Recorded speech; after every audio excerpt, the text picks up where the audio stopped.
Olá, sou a professora Wanda Lucchini e estou aqui para mais uma ação dos estudos de multiversidade, hoje para conversar com a arquiteta e urbanista Brenda Sutier, falando sobre assuntos relativos a meio ambiente, sustentabilidade, intervenção humana, cidades, habitação e qualidade de vida. E estes assuntos, além de muito pertinentes, também são recorrentes em exames como o ENAD, por exemplo. Olá, Brenda, seja muito bem-vinda. Muito obrigada pela tua disponibilidade em estar aqui conversando conosco hoje. Olá, Wanda. Eu agradeço o convite para estar aqui hoje, para a gente estar discutindo esses assuntos que são, como você já disse, pertinentes e muito importantes para nossa atualidade, para nós que habitamos as cidades e vivemos nelas, então precisamos realmente discutir esses assuntos e são importantes para testes do ENAD, acredito que para todos os profissionais. Perfeito. Eu verifiquei que você é formada em arquitetura, pela UTFPR. Gostaria que você falasse para nós um pouquinho sobre a sua formação. Eu sei que você tem uma experiência no exterior também. E também falasse quais são os seus assuntos de interesse. Então, eu sou arquiteta urbanista formada pela UTFPR de Curitiba. Tive um período sanduíche na Escola de Arquitetura de Estrasburgo, na França. E essas duas experiências de Curitiba e de Estrasburgo acabaram me encaminhando para o estudo da mobilidade urbana, que são duas cidades referências em mobilidade no mundo todo.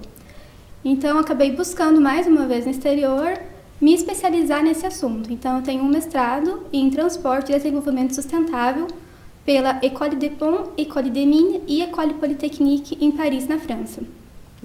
E seguindo nesse caminho urbanismo e mobilidade, os meus temas de interesse são a mobilidade urbana como um todo, mas principalmente no viés da sustentabilidade, como a mobilidade ativa, isso quer dizer andar a pé, de bicicleta, a mobilidade também coletiva, o transporte público e os meios compartilhados de mobilidade, também os indicadores de sustentabilidade urbana, as relações entre planejamento urbano e a mobilidade, como eles conversam, como fazer a cidade crescer junto com o transporte, e também, dentro dessa área de sustentabilidade, políticas públicas e governança para cidades mais sustentáveis. Perfeito. E realmente muito pertinente pela população que nós temos na atualidade, Hoje nós temos aí aproximadamente 7,8 bilhões de pessoas no mundo e pela previsão da ONU para 2050, nós devemos atingir 9,7 bilhões de pessoas, Então, esses números realmente são preocupantes e nos trazem grandes desafios enquanto cidade. Como que você vê esse cenário futuro, pensando nesse aumento populacional? Esse aumento, ele é alarmante, mas a gente já está numa taxa de crescimento populacional que ela é lenta. Houve um boom populacional ali pelos anos 60 e agora a gente já está decrescendo, mas ainda vamos continuar aumentando até atingir um patamar que seria o máximo de população que o nosso planeta vai receber. Mas o que preocupa mais é que essa população ela vai se concentrar principalmente nos centros urbanos, e isso principalmente nos países em desenvolvimento. Se a gente for olhar, até 1950 a gente tinha cerca de 750 milhões de pessoas que moravam nas cidades. Hoje, a gente tem mais de 4 bilhões de pessoas morando nas cidades. Isso representa mais da metade da população. Ou seja, todas essas pessoas que moram na cidade, elas estão chegando a toda hora e a cidade vai crescendo. Claro que isso não acontece da mesma maneira em todos os lugares do mundo.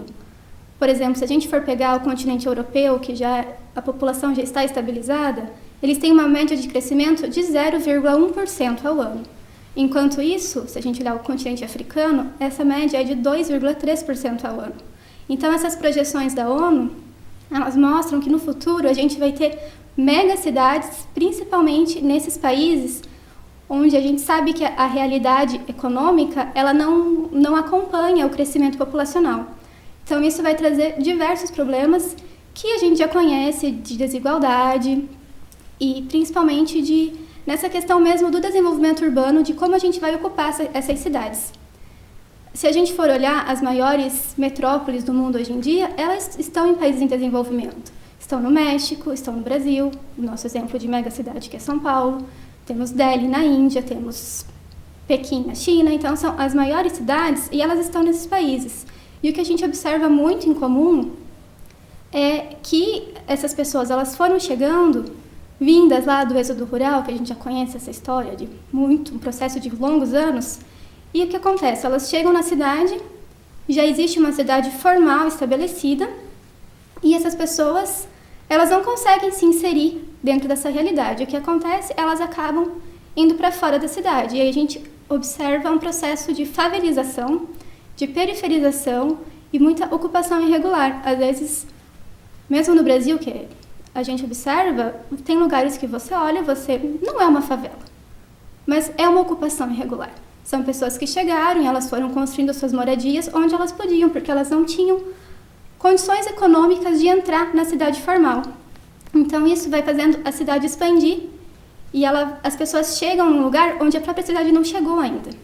Então são vários anos buscando ações públicas, então, para trazer saneamento, eletricidade, serviços básicos para esses locais mais afastados, para trazer equipamentos públicos como escolas, equipamentos esportivos, de saúde, mas isso demora muito tempo para chegar. Então, essa urbanização que ela vai crescendo e vai aprofundando essas diferenças sociais, a gente fala uma fragmentação socioespacial na cidade, que vai gerando mais e mais problemas. Porque é natural, quando a cidade ela vai crescer, ela vai precisar de mais recursos, de água, de energia, de alimento para a sua população, vai precisar de mais equipamentos públicos, vai precisar de mais espaço para crescer. Só que se isso acontece de uma maneira que é desordenada, acaba acontecendo o que a gente observa, que é uma urbanização caótica e que acaba trazendo muitos problemas, porque você tem que chegar lá longe, digamos assim, com transporte, com outras coisas, depois que as pessoas já estão instaladas. Essas pessoas, elas precisam vir para dentro da cidade formal para trabalhar, para ter estudo. Então, esses problemas da urbanização, eles vão se acumulando. E por mais que essas tendências de crescimento sejam diferentes, a gente pode observar mesmo aqui na nossa cidade, a cidade cresce muito rápido. Sim. Pato Branco tem uma taxa de crescimento de 1,5% e o Paraná é 0,9%.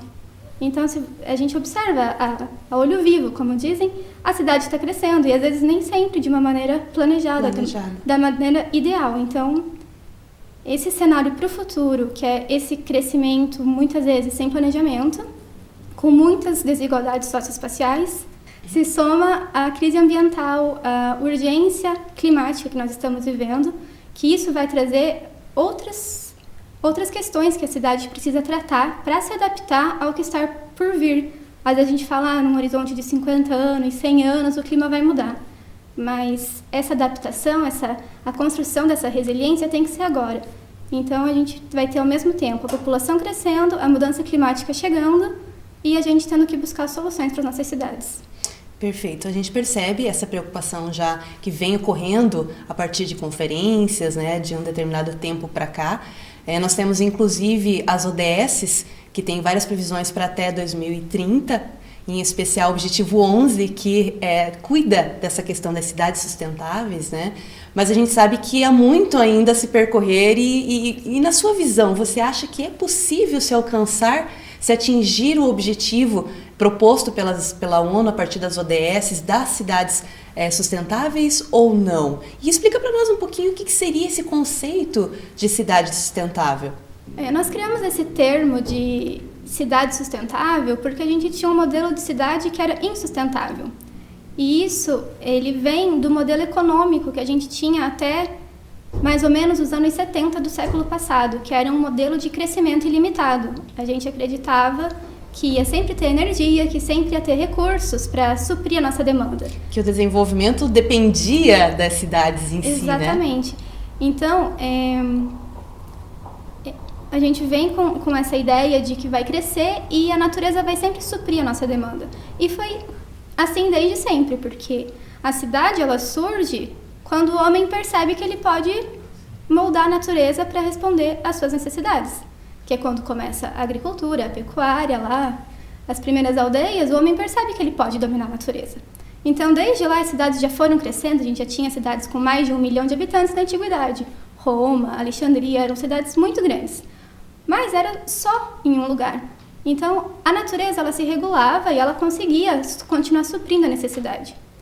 Mas quando isso vem chegando mais perto, no século passado, isso foi muito aumentado. Esse crescimento ilimitado, especialmente depois dos períodos de guerra, o mundo queria recuperar o atraso. Então, foi muita utilização de energia, muita utilização de recursos.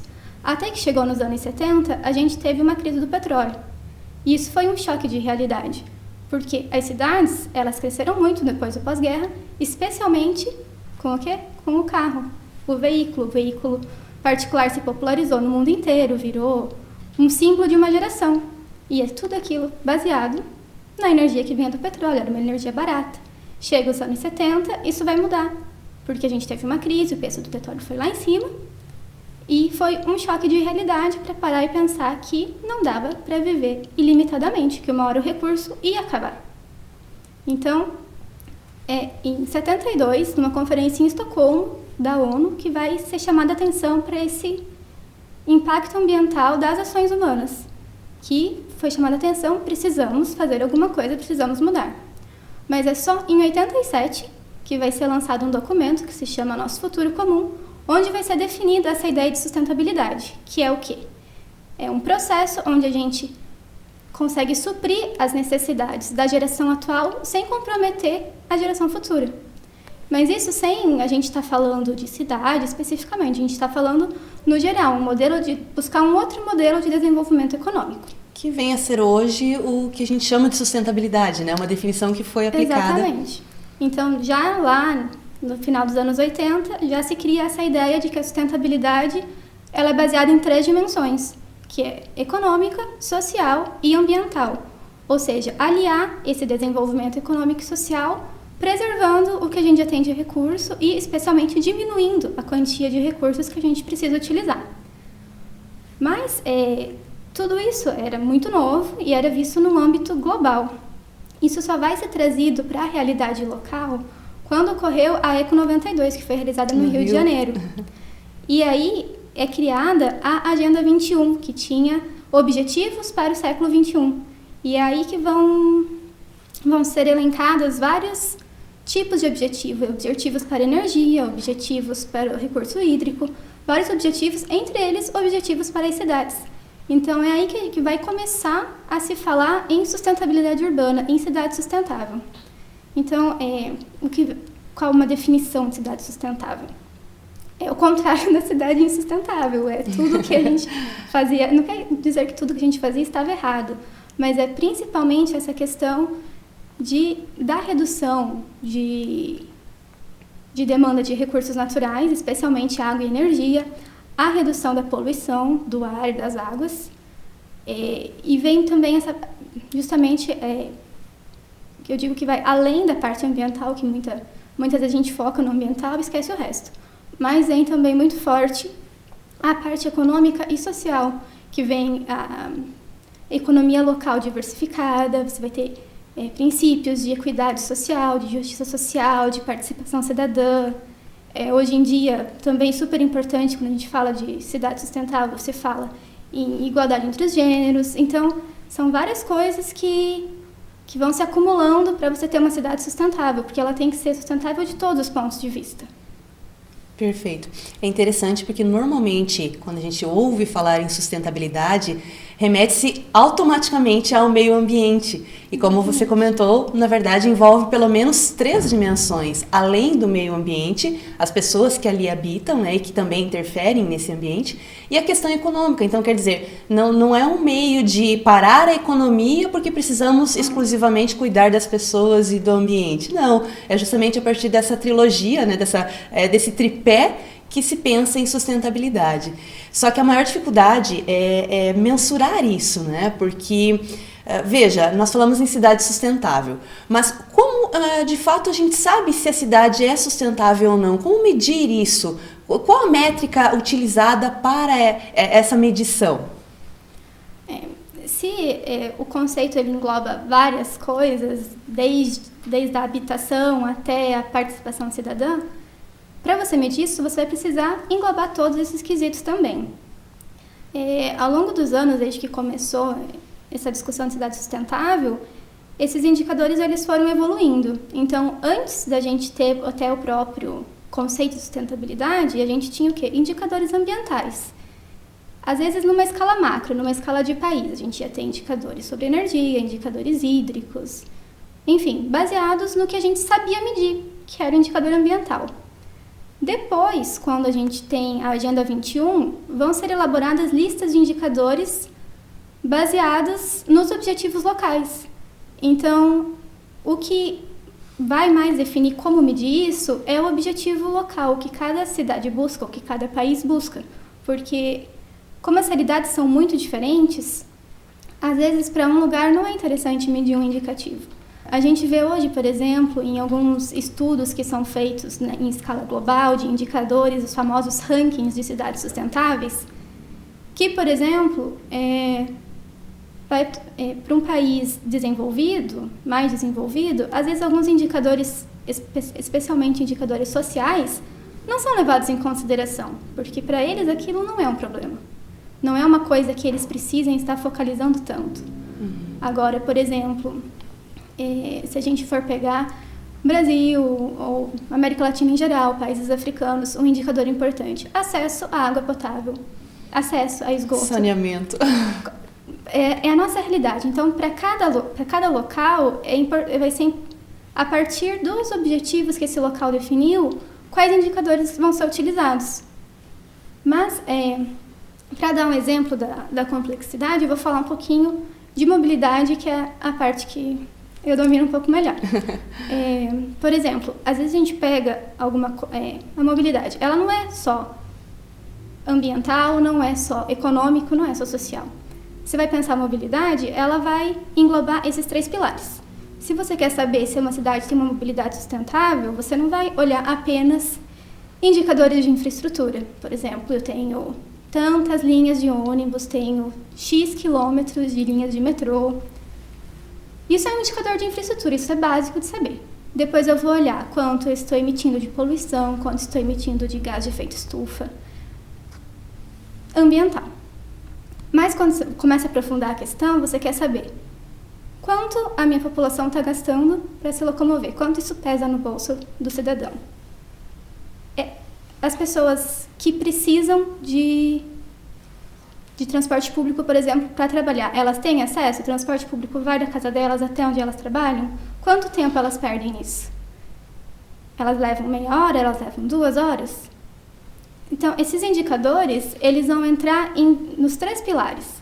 E com a maioria dos princípios da cidade sustentável, é assim. Você vai se misturando dentro das 3 dimensões, então você tem que procurar responder a isso, mas de acordo com a realidade de cada local.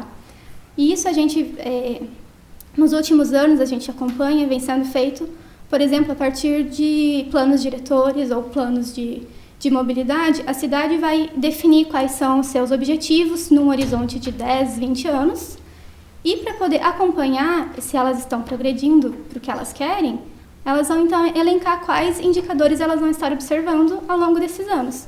Porque para alguns indicadores, especialmente os ambientais, você consegue ter um parâmetro. O ideal de qualidade de ar é tanto, o ideal de qualidade da água é tanto. Mas para outros indicadores vai variar muito conforme a realidade do local. Um outro lado de mensurar a sustentabilidade, que a gente observa nos últimos anos, é a questão do marketing da cidade, que isso tem crescido muito. Como eu já mencionei, os famosos rankings de sustentabilidade. Sim. Uma cidade está bem colocada é um grande atrativo, pode atrair novas empresas, pode atrair talentos, pode atrair tudo. Então, a gente observa que esses rankings eles vêm crescendo, normalmente feitos por quem? Por grandes empresas de consultoria, por grandes órgãos de imprensa, e isso é divulgado. E o que transparece quando eles divulgam quais são os indicadores utilizados, a gente observa justamente que o que se mede mais, que se tem mais conhecimento, são esses indicadores ambientais, e a parte social acaba ficando um pouco de lado.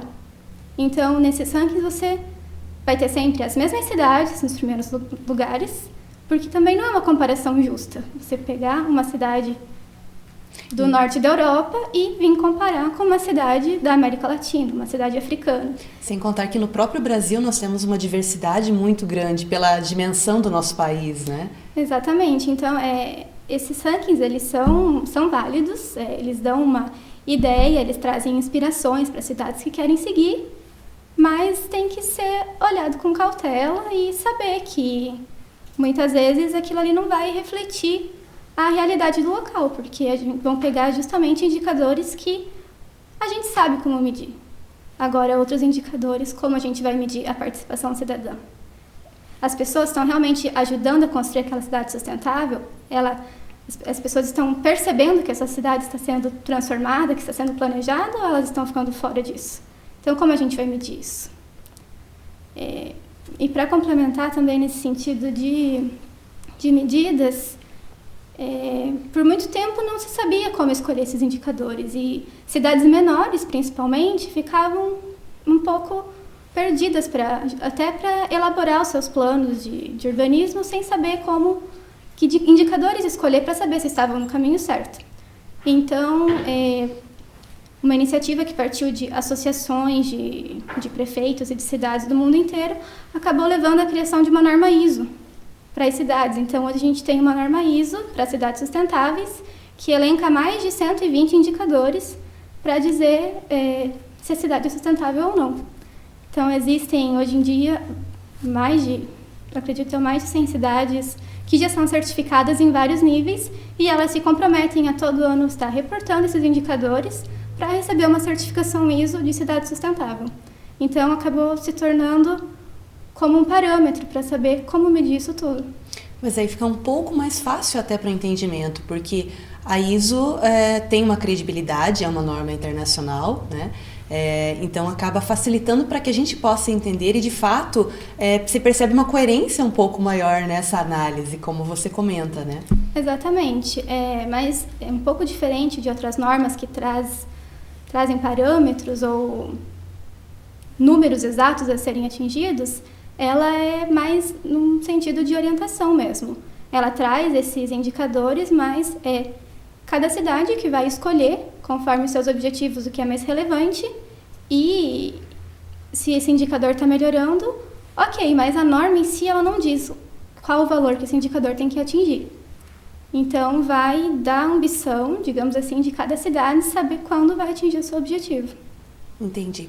Perfeito, mas já evoluímos do começo, né? Como você comenta, a partir do primeiro encontro para hoje, pelo menos percebe-se, então, uma preocupação maior e critérios mais específicos para esse tipo de análise, né? Sim.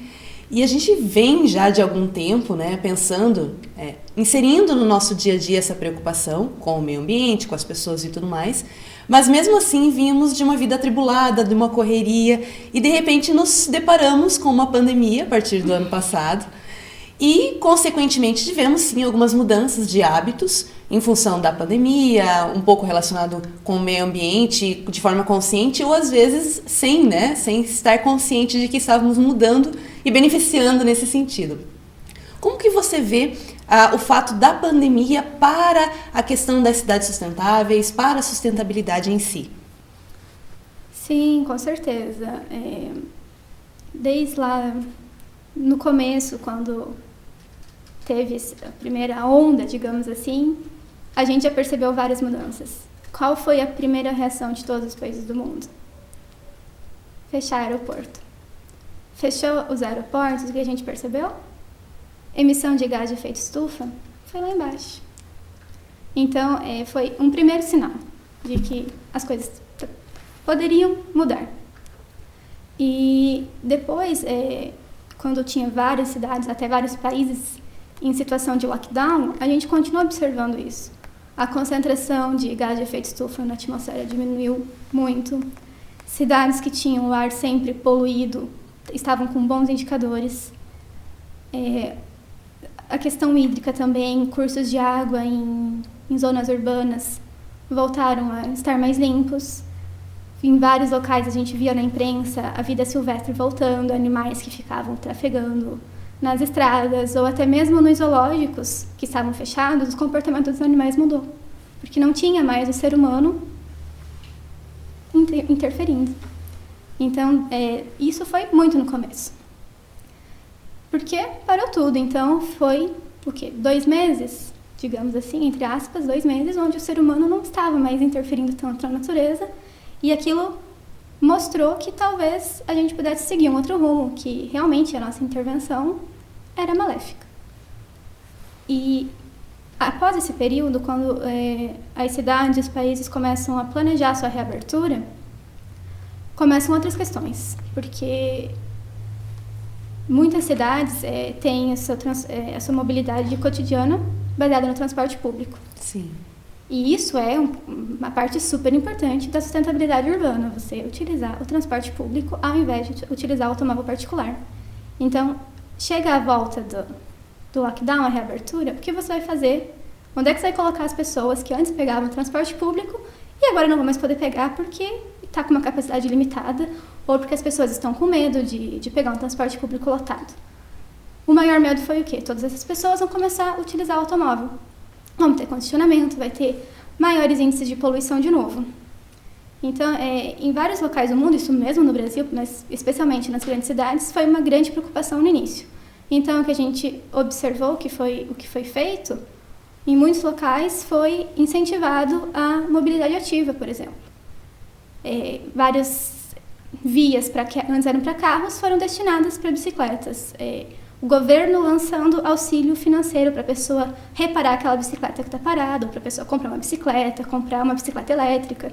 Isso em vários países, não só na Europa, mas até no Brasil isso foi observado. E até uns dias atrás, estava vendo que a venda de bicicletas no Brasil nesse último ano aumentou muito, porque não só para a questão da mobilidade urbana, mas muitas pessoas utilizando também para o lazer. Para o esporte. Para o esporte. Então, eu não posso mais fazer o mesmo lazer que eu fazia antes, eu vou andar de bike, vou fazer outra coisa. Então, isso parece que não influencia tanto na questão da sustentabilidade, mas a saúde faz parte da sustentabilidade. Sim, social. Então, a partir do momento que a cidade começa a abrir caminho para isso, abrir caminho para a pessoa poder se locomover a pé, para a pessoa poder andar de bicicleta, ela também está contribuindo não só para o meio ambiente, que vai agradecer, né, porque não está mais poluindo, não está mais usando energia, mas também vai melhorar a saúde da população. Então, quando eu digo que é tudo interligado, é porque realmente é. Mas outra questão também, não só da mobilidade, o que a gente viu também, várias pessoas trabalhando em casa. Teletrabalho. Era uma questão que já era há muito tempo discutida, grandes empresas vinham adotando aos poucos, mas o impacto que isso tem também é muito grande. A economia de energia que você tem de manter um grande prédio empresarial desligado durante um dia é enorme. A economia que você tem de energia, a redução de emissão de poluentes que você tem porque seus funcionários não estão indo trabalhar naquele dia também é enorme. Então, são pequenas coisas que, se você for somando, no fim, o impacto é muito grande. Na verdade, a gente vai estar reduzindo esse impacto que a gente tinha antes e, com pequenos hábitos que a gente vai criando, não vai mais ter. Mas, ao mesmo tempo, trouxe um outro lado também, que é a questão de material descartável. Sim. Restaurantes preparando comida para delivery, as próprias máscaras, luvas, o descarte incorreto desse material. Então, é um outro lado também que não foi tão positivo. Eu acho que vai aprender a lidar, com o passar do tempo, a melhorar isso. A gente já vê iniciativas de delivery mais sustentáveis, com embalagens totalmente recicláveis. A troca do canudo, né? A troca, exatamente. E já vi alguns casos de deliveries que utilizam embalagens em vidro, você retorna para a empresa. Então, são adaptações. No começo, não tinha tantas opções do que fazer. Agora, já mais de um ano depois, a gente começa a achar outras soluções. Entendi. Bom, muito gostosa a nossa conversa. Por mim, eu continuaria aqui mais um tempão conversando a respeito deste assunto, que é bastante relevante de fato. Mas já para nos encaminharmos para o final, eu gostaria de saber, na sua concepção, quais são as suas considerações acerca deste momento, né? Você nos falou aqui, retratou muito bem as diferenças positivas e não tão positivas da pandemia, Mas a gente sabe que há uma tendência disso passar, é o que nós esperamos, né? Quando a pandemia acabar, na sua concepção, você acha que alguns dos hábitos adquiridos serão mantidos pensando no desenvolvimento sustentável? Ou você acha que não, assim que a pandemia acabar, as pessoas retornarão aos velhos hábitos? Eu acho que a pandemia ela vai representar um momento de ruptura. Acho que foi um grande alerta, um grito de socorro do planeta dizendo para e começa de novo, porque alguma coisa está errado. A própria pandemia, ela é um reflexo disso, do avanço do ser humano sobre a natureza, e os animais começam a desenvolver patologias que antes não existiam e isso acaba vindo para o ser humano. Então, eu acho que é um recado e a gente tem que entender isso, que a gente tem que mudar. E eu acho que sim, que a gente vai tirar uma boa lição disso tudo.